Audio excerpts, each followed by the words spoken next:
I'm trying to figure out what's going on myself, but as you mentioned, we have two community leaders right here talking to us, letting us know what's going on. So first of all, what happened? I'll let Dr. Thompson start. There is some protesters that have lingered behind the protests earlier that are posing a significant amount of problems in the city. I was called and asked to come down and see if we could facilitate getting them to go home. And of course, they asked when they called me if me and Traci Fant could come and help. And that's what we're here to do, because we don't want to see anybody hurt or put in jail for anything. And so we're here to make sure that it is peaceful and make sure that the people who are here go home and stop whatever they are planning to do, because they had heralded some nasty comments to the cops and stated some things that they were going to do downtown that just cannot be tolerated in Greenville or allowed, period. So that's why we're here. And you are a prominent member of the community. Just so the people at home can know who you are, tell us your name. Dr. U.A. Thompson and Miss Traci Fant, freedom fighters. So earlier in the day, the protest, overall it was peaceful, and I've reported that all throughout our newscast tonight. Organizers, they were very adamant about people keeping the peace, yes, not getting too emotional and getting involved with police starting any type of fights. And for the most part, it was held up pretty well. Yes. These people that have come back out and caused these issues tonight, do you all know who they are? Are they even from this city? No, the intelligence that I received was that they are not from here, that nobody know them. The peaceful protest earlier, Paul Guy did a tremendous job. Hats off to him and the protesters that was here earlier. But these protesters apparently have been came in, and they're not from Greenville, and they are here to make trouble, and we're here to make sure that they do not succeed in that mission. And some of them have been problematic throughout the protest, even since yesterday. We've had issues with the same group of people since yesterday, and it has been determined that they aren't from here. Yeah. What message, with people coming in, interrupting the protest, what does it send to the public?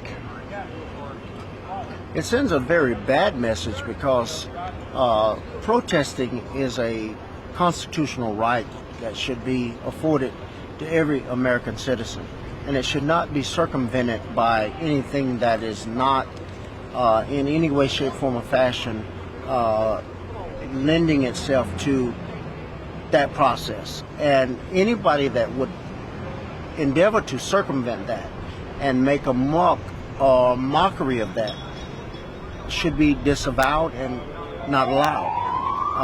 It's just bad overall. I feel that it sends a message of fear. Yeah. You know, fear of unity, fear of us working together and coming together for a common cause. Of course, you know, racism thrives off of division and separation of races. And so when they see us all come together, it's just fear. And then Yes. these people are also set up to be fear mongers. Planted throughout the protest, planted throughout the rally, and just doing different things to incite violence and to continue to create the division. So I just want to be clear, so we can make this clear for the viewers at home. Right now, are you guys disavowing the agitators that are coming in, interrupting protests? Absolutely. And at the same time, we want to simultaneously say that we appreciate the efforts of Acting Chief Thompson of the City Police and Sheriff Hobart Lewis, because they have been magnanimous in this effort. They have served and helped this process in a beautiful manner, and I want to say hats off to the two of them and all of the officers that have worked tirelessly to make sure this has been a peaceful process. We do not support any agitation, and we do not support any violence of any kind. That is not what we stand for. That is not what we're here for. We're here for peaceful protest that is beneficial for getting the message across, and that's it. Nothing else. Amazing. So as you guys can see behind, the officers cleared out a little bit. We did have a car that just drove through. We're going to stay out on scene for a little bit longer, keep this live stream going for you guys, and for right now, I'll send it back to you, Shale.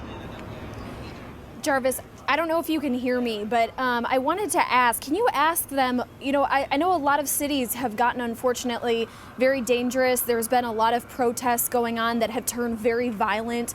Can you ask them what they think needs to be done in order to make sure that police are, as people have been saying, policed? I guess what I'm saying is that if there's one bad apple in the group, how they make sure that these people are basically held accountable, but also that we don't shame an entire law enforcement organization. Can you ask them about where that line is being drawn and how they can help with that?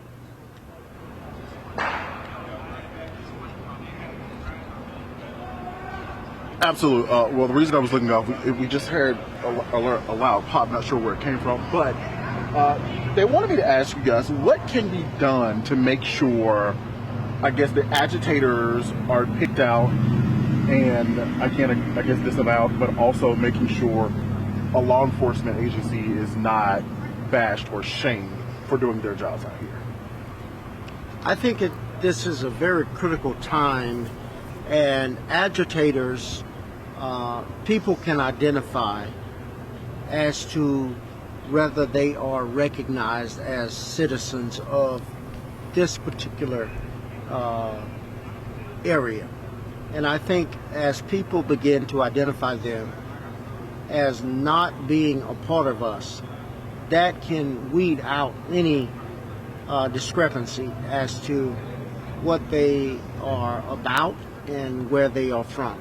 I think we have to stand together in solidarity, protest peacefully, no rioting, no looting, and maintain a sense of equilibrium among each other and solidarity, and disavow any person that is not a part of Greenville and our vicinity. And I think that it's very important also that we call them out, you know, that we work with law enforcement and concentrate on picking the ones out that are causing issues beforehand, that are trying to incite the violence or the riots beforehand, because that right there was very instrumental within each protest that we were involved in, you know, seeing the threat ahead of time and basically removing them from the crowd. Absolutely. You know, calling them out while they were doing it and not allowing it to escalate or elevate into something else. Perfect. Dr. UA Thomas, Traci Fant, thank you guys so much for taking the time. Thank you. Shale, any other questions? Jarvis, I have one for you, if you don't mind. I've been trying to get a sense of kind of what it's like to be out there. Earlier, you've been out there all day. We saw huge amounts of crowds come together. I guess earlier it seems like they had come out again, but what are you seeing right now as far as people? I'm seeing a lot of police, but as far as crowds go, are you seeing people disperse, or what does it look like out there?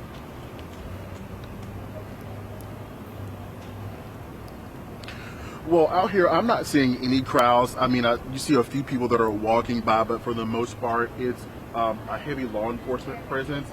They have certainly cleared out. Once I got here, my assistant news director told me that I could not walk in the street because they were making sure they were keeping the streets clear. We did see a car that just drove past here on Main Street, so they're probably starting to let people come back through, but again, still a very heavy presence of law enforcement right now. Okay, Jarvis, thank you. We're hoping that nobody was hurt out there tonight, but we appreciate you kind of giving us a better, idea as far as what the atmosphere is out there right now. I know law enforcement will continue to remain on the scene, at least for the next couple of minutes. We saw a few